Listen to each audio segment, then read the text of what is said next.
Gente, deixa eu fazer só um destaque importante aqui, até para vocês entenderem como é que a gente trabalha aqui na Jovem Pan.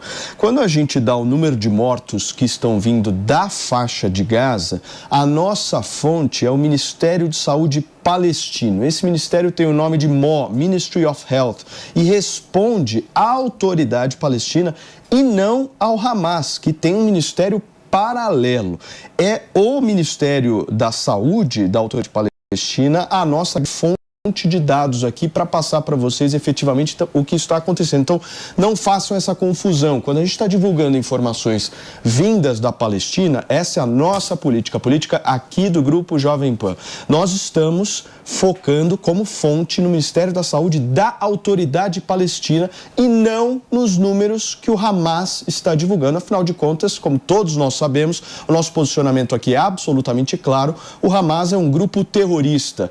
E de terrorista, se tem uma coisa que a gente não pode ter, é confiança, certo? A gente precisa não gerar algum tipo de credibilidade em informações vindas de um grupo absolutamente terrorista que promoveu tudo que a gente está vendo aí, certo?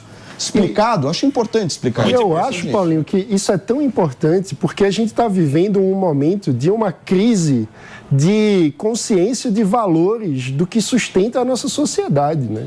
Porque no momento em que a gente vê boa parte do jornalismo profissional simplesmente comprando uma narrativa de um grupo terrorista e ignorando todos os valores que regem a sociedade livre, é uma postura suicida, no sentido de que muitos dos nossos valores, o nosso estilo de vida, se nós estivéssemos sob o governo de um grupo terrorista como o Hamas, não seria possível. Ou seja, é uma atitude suicida as pessoas simplesmente comprarem a narrativa de um grupo terrorista que é contra os nossos valores que regem o estilo de vida na sociedade. É importante também falar, Paulinho, que nem a autoridade palestina se dá com o Hamas, nem eles se dão. Então são grupos também distintos que não se dão.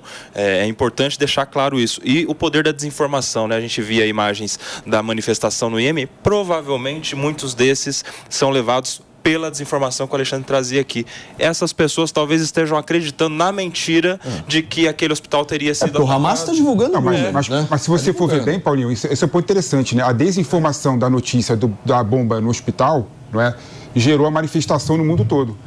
Efeitos diplomáticos também, porque, por exemplo, o príncipe da Arábia Saudita cancelou a reunião, o rei da Jordânia cancelou a reunião que teria com Biden. Então, a gente vê um pouco qual é o real objetivo do terrorista, porque os terroristas, eles podem ser qualquer coisa, mas eles não são burros. Na ideologia perversa deles, de destruição de Israel, de assassinato dos cidadãos de Israel, de construção de um grande país islâmico no Oriente Médio, depois expandindo para o resto do mundo, nesse plano, eles sabem muito bem a relação de causa e efeito no Oriente Médio. O Hamas não iniciou esse ataque a Israel por causa de ocupação, por causa de resistência legítima, porque Israel fez isso ou aquilo de errado.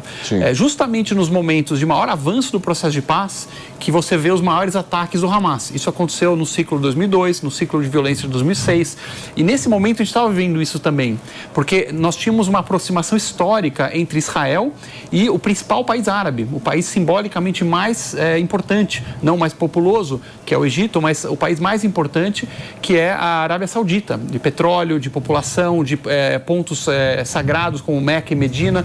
Então, o Hamas e as demais gangues de terroristas da região, as gangues que estão no Iêmen, a gangue do Hezbollah, todos eles apoiados pelo Irã, começaram a ver esse cenário e falaram assim, caramba, ferrou aqui. Se Israel se aproxima da Arábia Saudita, faz um acordo de paz, mais e mais países árabes vão normalizar a relação com Israel, nós vamos ficar em minoria, vai começar a ter mais desenvolvimento econômico e a nossa narrativa, o peixe que a gente vende para o povo árabe vai começar a diminuir de valor. Porque o pessoal vai falar assim, pô, vamos trabalhar junto com Israel, vamos desenvolver as economias, vamos trabalhar em paz. Sim. E eles perdem voz. Então eles entram nesse ataque justamente no momento que tem uma chance maior de paz. Fabricião, se você puder narrar para a gente essas imagens, são imagens da fronteira com o Líbano, né? Mais explosões registradas. Exatamente, imagens da fronteira com o Líbano. A gente não tem exatamente a cidade onde essa imagem está sendo feita, mas a gente sabe que há uma intensificação no conflito entre Israel e o grupo Hezbollah, que é do Líbano, mas que é apoiado pelo Irã. A gente tem visto relatos de ataques aéreos acontecendo nessa região, inclusive com a morte de civis, de jornalistas, um ataque inclusive à sede da UNIFIL, que é a sede das forças interinas das Nações Unidas no Líbano. Felizmente, nesse caso, não havia ninguém na sede da UNIFIL quando um foguete explodiu ali próximo. Então a gente observa, ao longo de toda a manhã, viu, Paulo? Muita fumaça vindo da fronteira de Israel com o Líbano, inclusive já com pedido de evacuação de cidades israelenses próximas da fronteira. O exército de Israel está retirando pessoas dali, de uma área próxima de cerca de 4 quilômetros ali da fronteira aproximadamente, para que essas pessoas saiam dali o quanto antes e evitar um possível alongamento dessa tensão, né? Muito bem, gente, para você que está no rádio, são 10 horas e 19 minutos, deixa eu só tentar descrever um pouco a imagem para vocês. Uma câmera bem distante está conseguindo captar a imagem da fronteira do Líbano com Israel, e há muita fumaça, novos bombardeios estão sendo registrados nessa fronteira, que é uma nova frente, né, de batalha que foi aberta aí nessa última semana entre o Hezbollah e Israel. Não estamos falando mais apenas de Hamas nessas imagens, é uma ação muito forte do grupo Hezbollah, um grupo libanês que está inclusive mandando mísseis, mandando foguetes para Israel. A gente teve até o próprio exército do Líbano nessa semana tentando de alguma forma conter o lançamento desses foguetes, mas o que a gente vê é um enfrentamento sim nessas imagens de agora, são 4 horas e 19 minutos lá em Israel, de explosões acontecendo bem nessa fronteira. Você me pediu? Não, sim, um ponto importante, né? Israel já evacuou 28 cidades, 1 quilômetro de raio de distância da fronteira do Líbano, né? O Fabrício deu uma informação agora que ele está evacuando 4 quilômetros, ou seja, Israel está vendo que realmente há uma possibilidade do Hezbollah entrar em guerra, abrir uma nova frente de batalha com Israel. E tem um ponto importante, o governo do Líbano, que é o governo oficial, não quer entrar em combate com Israel. É bom lembrar que o Líbano, por exemplo, fez um acordo de gás com Israel, o Líbano foi devastado com a guerra em 2006 entre Israel e Hezbollah, ou seja, tudo que o governo do Líbano menos quer é entrar em confronto com Israel.